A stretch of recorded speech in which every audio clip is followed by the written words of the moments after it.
Welcome to the 22nd episode of Weekly Takes. Today is October the 31st and we are only 3 days away from the presidential elections and the future of America. Election happens every 4 years. Leaders contest elections, some win, some lose. They come and go, but we in the communities remain. America is not because of its leaders, it is because of its people, us. We the people. We are America. It is said that the country is divided. Yes, it is divided between the rich and the poor, between the white and the people of color. But will the result divide us more? That is what we need to think and stop America.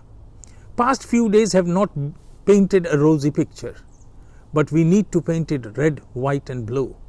One color for America. Is that not we all desire? We'll start this episode with news of USA focused on elections 2020. We'll discuss the various opinion polls and the mood of the people in general, what they say about the next president. We'll very briefly touch international news and lessons to be learnt.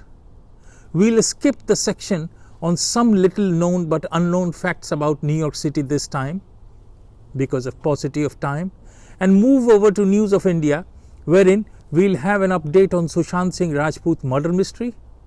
We'll talk about the history of Bihar, wherein we'll talk and discuss in detail about the resurrection and development of Bihar under a new regime.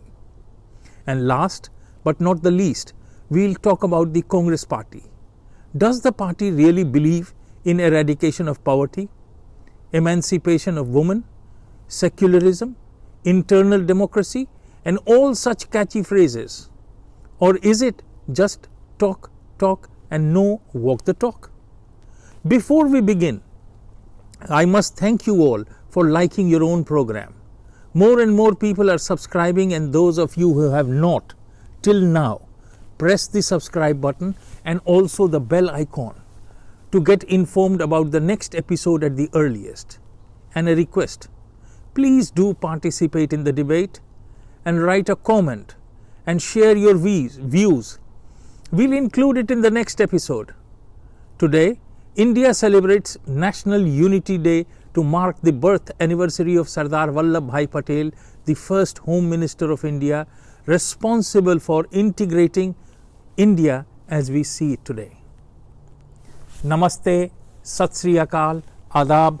This is Jagjit bringing you the weekly takes from New York today morning when the mercury reads 2 degrees Celsius. It's cold. Let's begin.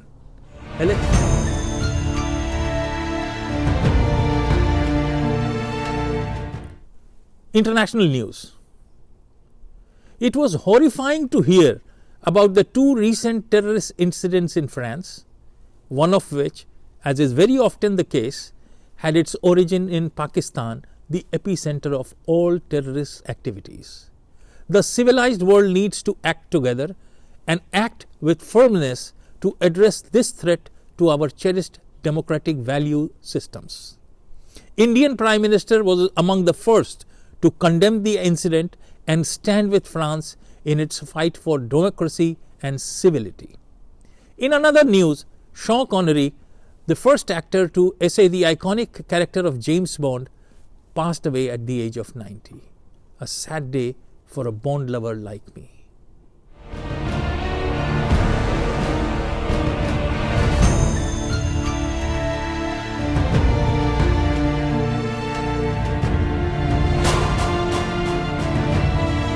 Let's begin. Elections 2020. Till yesterday, over a record number of 81.4 million people had voted in the early voting, and still there are 3 more days until election day. These figures indicate that overall turnout could reach a record high. As all elections, this election too has its own importance, but a different kind of significance.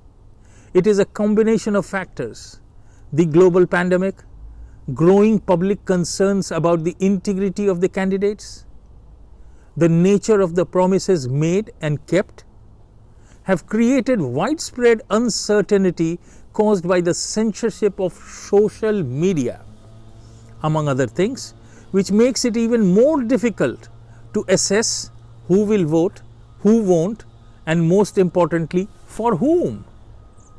Social media has become a guide as to what we talk or what we say, so much for freedom of expression. Amidst this backdrop, let's learn about the opinion polls. As per the Rasmussen Report's daily White House Watch survey released yesterday, Joe Biden has taken a 3-point lead over President Trump.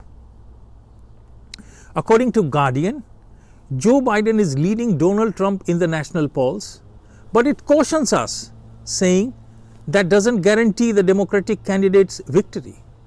Hillary Clinton also had a clear lead over Trump in the polls for almost the entire 2016 campaign. She ended up losing in the Electoral College.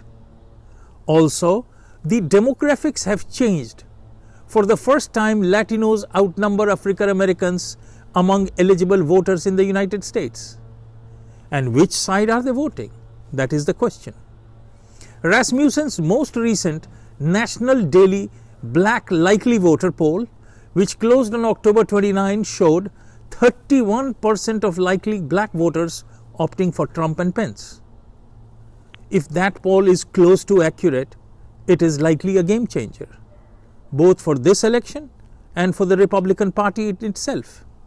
In 2016, Trump received about 8% of the black and 28% of the Hispanic vote. If this does happen, we can easily predict the result. Well, time will tell. Now let's look at another significant community, the Indian American community. Indian Americans are unexpectedly in the spotlight due to their growing affluence and influence in political circles. Many of them are contesting. Whatever one may be reading in friendly media, sponsored stories, let me tell you, almost 75 to 80% of the Indian population is voting for President Trump. I am reporting this to you responsibly, as I am privy to majority of the groups across the nation with people from all walks of life and region from India. I was surprised to notice a Biharis for Trump group advocating very vociferously. You may ask why? Here is the answer I got from an influential Indian American who was a Democrat supporter earlier but now is voting for Trump. The main theme is promises made and work done. According to the Indian American community, when it comes to delivering results, there is nobody to beat President Trump, who has accomplished so much in just one term. Jobs, more than 4 million jobs created in the first 2 years of his administration, including more than 400,000 manufacturing jobs. Unemployment, all-time low. US-Mexico-Canada agreement, replacing NAFTA to promote fair and mutually beneficial trade. Energy, independence for the first time in American history. Strengthening ties with Israel by establishing the US Embassy in Jerusalem. Negotiating with NATO to pay their dues and succeeding. Combating with China, which no other leader has ever done. I am surprised as to why other leaders never did this.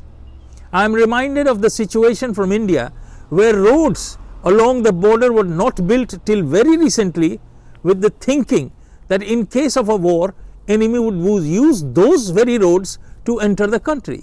What pathetic thinking. Quoting the influential Indian American community member, I may sound like having a bias, but trust me, I am just trying to report reality before you. There is a section of media which just does not want us to see the picture clearer, just like in 2016.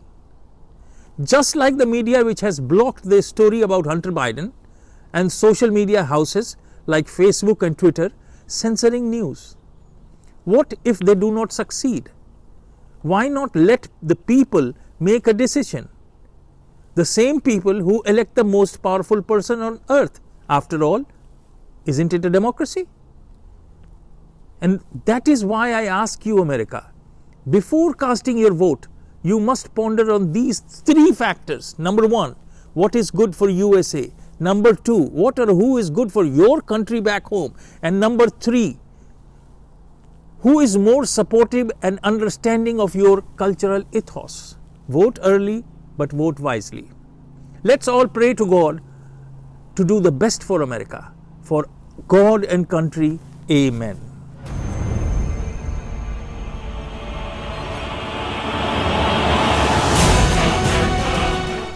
अब चलें भारत की ओर।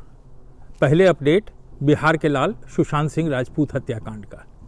Case शुरू हुआ enforcement directorate, नैरकोटिक्स control bureau और CBI जुड़ी। Case में diversion आया फिर, और रिपब्लिक टीवी जिसने सुशांत को न्याय दिलाने का बीड़ा उठाया था, उस पर महाराष्ट्र पुलिस ने केसेस की बौछार कर दी ताकि न्याय की आवाज दब जाए।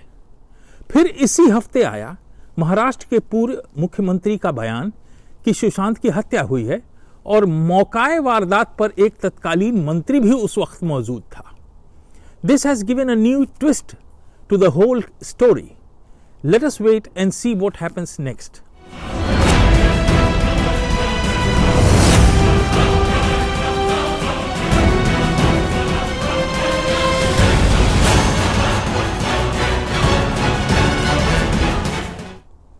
अब बात बिहार के इतिहास की। पिछले एपिसोड में हमने देखा था लालू राबड़ी के राज में कैसे गुंडागर्दी, अपहरण, हत्या और लूट ही सरकार का एक सूत्री कार्यक्रम था। लालू पर अनेक तरह के आरोप लगाए गए, पर अन्य आरोपों के साथ एक और भी आरोप था आय से अधिक संपत्ति रखने का, जिसमें राबड़ी और राबड़ी दोनों दोषी पाए गए। तीसरी बार उन्हें जेल हुई, पर राबड़ी देवी को जमानत मिल गई। इसी समय काल में बिहार में एक और उथल पुथल चल रही थी, और वह था बिहार के बंटवारे को लेकर। बीजेपी का यह चुनावी वादा था कि वह बड़े बड़े राज्य रखने के पक्ष में नहीं है, और यही शह पाकर शिबू सोरेन जैसे नेता आंदोलन तेज कर रहे थे। 2000 में केंद्र सरकार ने बिहार, मध्य प्रदेश और उत्तर प्रदेश को बांट दिया, जिससे झारखंड, छत्तीसगढ़ और उत्तराखंड का जन्म हुआ। 15 नवंबर 2000 को झारखंड का जन्म हुआ। उसके बाद बिहार के हाथ से खनिज और उद्योग दोनों निकल गए। पूरे देश में जितनी खनिज संपदा है, उसका अधिकांश भाग बिहार के पास था। आयरन, कोयला, कॉपर, बॉक्साइट, माइका, यहां तक कि यूरेनियम भी सब झारखंड को हो गया। एक अमीर संपदा से भरे प्रदेश को एक गरीब राज्य ने जन्म दिया। इसी समय बिहार एक बार फिर 2005 के चुनाव के लिए तैयार हो रहा था। फरवरी 2005 में जो चुनाव हुए, उसमें किसी भी पार्टी को बहुमत नहीं मिली। जब कोई पार्टी सरकार नहीं बना सकी, तब बिहार में राष्ट्रपति शासन लग गया।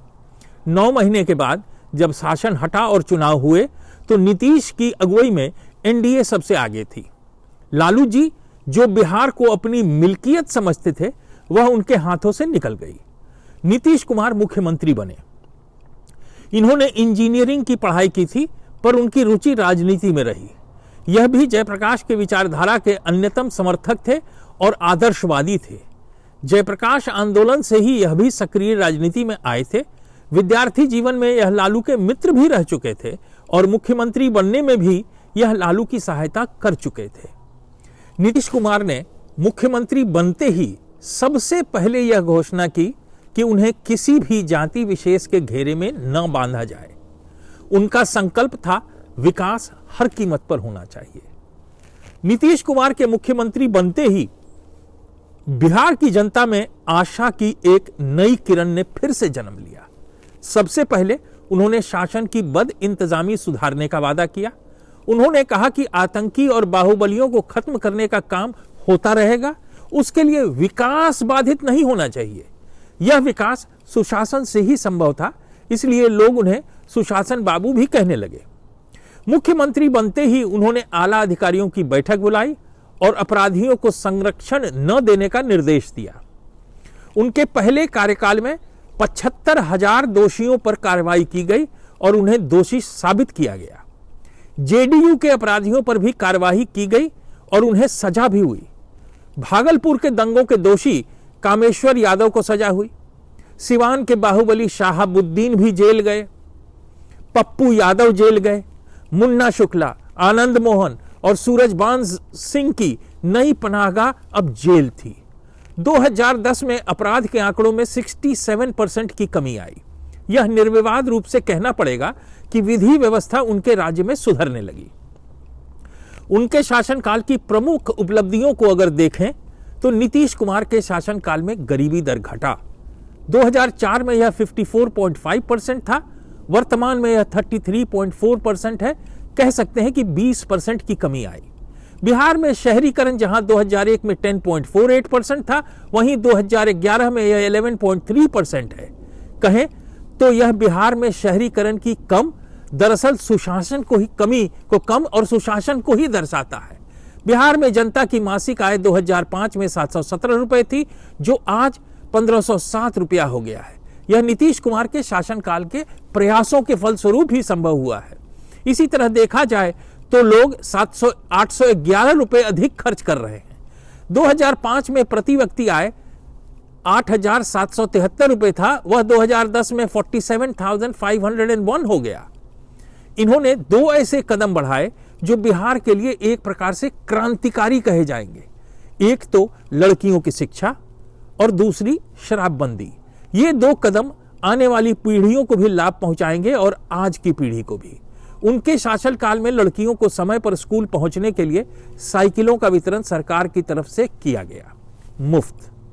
जब बिहार के हर गांव से बच्चियां साइकिल से स्कूल के लिए निकलती हैं तो यह दृश्य देखने लायक होता है। Empowerment of girls at the highest level.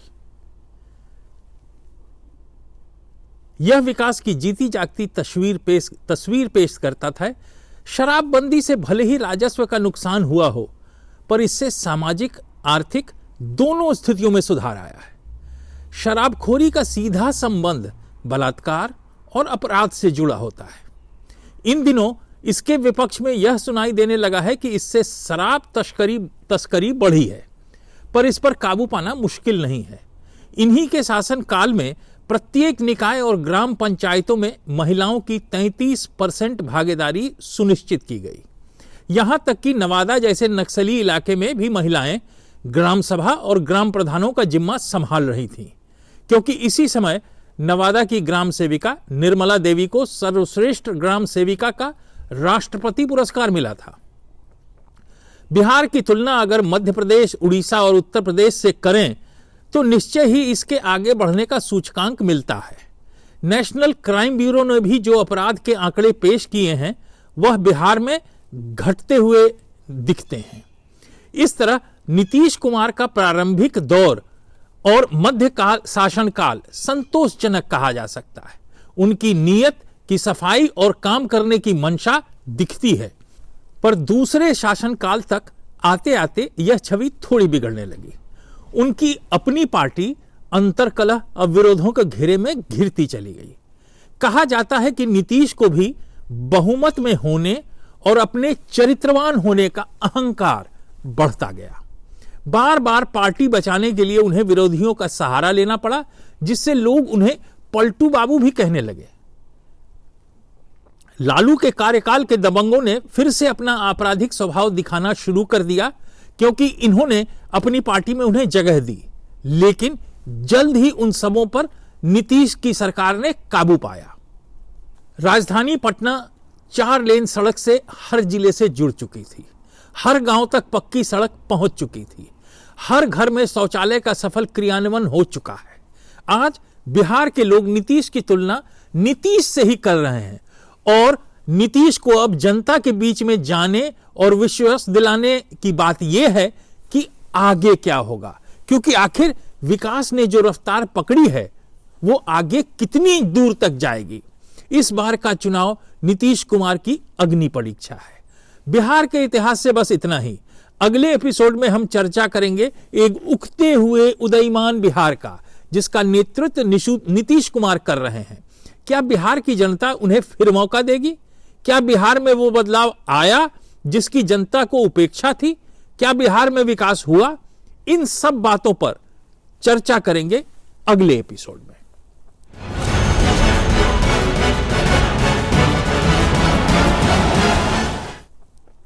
अब बात 135 साल पुरानी कांग्रेस पार्टी की, मेरी पार्टी की। I have been repeatedly telling that in order for India to succeed, it must have a robust and a strong opposition. And the tragedy is, Congress is in crisis just when India needs a strong but constructive opposition. कुछ episode पहले भी हमने party के नेताओं को सलाह दी थी कि कम बोलो और तौल के बोलो. Now that the Pakistani leaders have accepted their role in Pulwama strike and the truth about the Balakot strike on the floor of their parliament, where does it leave our Congress party leaders? And particularly our leader Pappu, who has been vehemently talking about it. If you are not sure about anything, remain silent. I have seen umpteen videos of this guy who wants to be the Prime Minister of India. Well, wanting and desiring is no problem, but does not know anything about everything. Classifying Mahatma Gandhi as a NRI, Nehru ji as a NRI. Have you? I don't wish to say anything more about it. Either you are super intelligent or you know what you are. Same holds true with Pinky. I still to this date do not understand as to what qualities or contribution to the Congress party was seen in them that they were straight away made general secretaries of the party. They were not fit even to become a general secretary at the block or district level, and that is a reality. With due love to birds, कहते हैं ना कि कौवे को अगर sir पर बिठाएंगे तो वही होगा जो कहावत में है. Today is the martyrdom day of our leader Indira ji. The nation fondly remembers her, but at the same time the nation does also remember her slogan of Garibi Hatao way back in 1969, which he had said. Since then, there have been successive governments led by the Congress party at the center. Has Garibi finished? Garibi hat gayi kya? Or did the party just create a vote bank through its appeasement policy? And perhaps that is why that people on this date in the 21st century have become conscious and are negating the party. Congress needs to drastically change its stance and put a billboard under new management. That is the requirement of time. आज के लिए इतना ही. अगले episode में हम चर्चा करेंगे बिहार के उदयमान वर्तमान की, कांग्रेस पार्टी के आंतरिक कलह की, कांग्रेस पार्टी की बिहार चुनाव में टिकट बिक्री की, किसने बेचा और कितने में, भारत के विदेश नीति की, कई और तथ्यों के साथ फिर आऊंगा और मिल बैठकर चर्चा करेंगे आपके अपने program weekly takes from New York में. हाँ, अगर आपको प्रोग्राम अच्छा लगा तो लाइक करें और चैनल को सब्सक्राइब करें ताकि अगले एपिसोड की सूचना आपको पहले मिल सके. तब तक के लिए जय हिंद, जय भारत.